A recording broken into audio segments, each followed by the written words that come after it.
आपका connect Bharat news live TV पर और मैं हूं मीनू राठी लेकर आई हूं आपके लिए देश विदेश से जुड़ी कुछ खास खबरें। तो चलिए नजर डालते हैं आज की कुछ खास खबरों पर।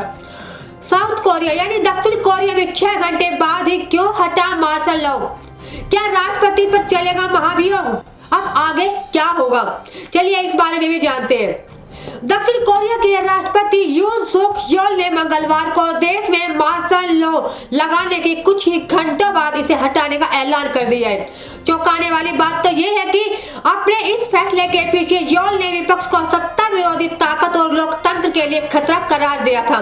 हालांकि उनके मार्शल लॉ के ऐलान ने सिर्फ विपक्ष ही नहीं बल्कि देश के सभी सांसदों को एकजुट भी कर दिया है, जिन्होंने संसद में साथ आकर राष्ट्रपति के फैसले के खिलाफ एकजुटता दिखाई। दक्षिण कोरिया में क्या हुआ था और इमरजेंसी क्यों लगी और क्यों इमरजेंसी की जरूरत पड़ी, अब हम आपको इसके बारे में बताते हैं।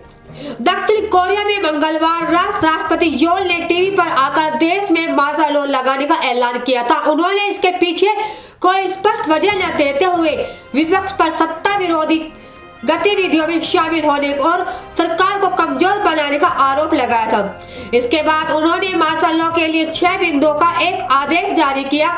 इसके तहत सेना प्रमुख को मार्शल लॉ कमांडर नियुक्त किया गया और कुछ नियम भी जारी किए गए। इसमें पहला नियम था, इसके तहत मार्शल लॉ लागू रहने के दौरान देश में राजनीतिक गतिविधियों और पार्टियों पर प्रतिबंध का ऐलान किया गया। इसके अलावा झूठे प्रोपेगेंडा, हड़ताल और सामाजिक अशांति पैदा करने के इरादे से एक जगह पर होने वाले कई लोगों के जुटाव को प्रतिबंधित भी कर दिया गया। आदेश के जरिए देश के मीडिया समूह को मार्शल लॉ के दायरे में लाया गया और स्वास्थ्य सेवाओं से जुड़े डॉक्टर, नर्स जो कि हड़ताल में शामिल थे, उन्हें भी 48 घंटे के अंदर काम पर लौटाने के निर्देश दिए गए। योल ने मार्शल लॉ लगाने की क्या वजह बताई, ये भी आपको बताते हैं। यून सुक योल ने बताया कि उन्होंने मार्शल लॉ का ऐलान देश के उदार लोकतंत्र की सत्ता विरोध ताकतों और उत्तर कोरिया की तरफ से खड़े हो रहे खतरों से सुरक्षा करने के लिए किया। हालांकि उन्होंने अपने फैसले पर इसके आगे कोई जानकारी नहीं दी है। इस बीच अंदाजा लगाया जा रहा है कि योल की असली नाराजगी दक्षिण कोरिया की विपक्षी डेमोक्रेटिक पार्टी से है, जिसने हाल ही में देश के अगले साल खर्च के लिए 677 ट्रिलियन वॉन के बजट से 4.1 ट्रिलियन वॉन की कटौती की है। इस पर राष्ट्रपति ने कहा था कि विपक्ष ने देश चलाने के लिए सभी अहम जरूरतों के खर्चों में कटौती करना शुरू कर दिया है।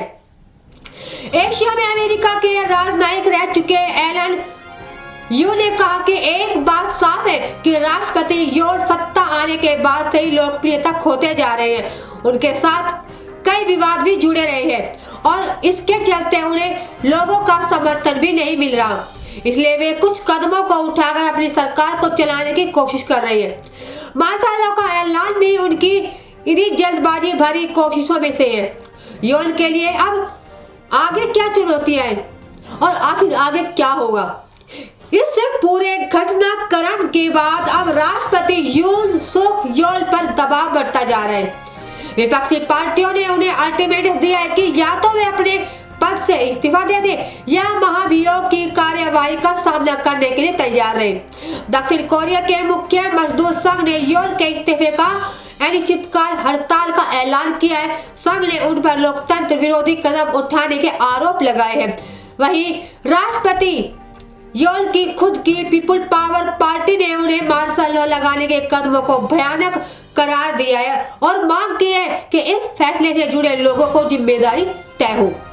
तो ये थी आज की कुछ खास खबरें, आगे भी हम आपके लिए लेकर आते रहेंगे इंटरनेशनल लेवल से जुड़ी कुछ और खास खबरों के साथ। तब तक बने रहिए हमारे channel connect Bharat news live TV पर। नमस्कार।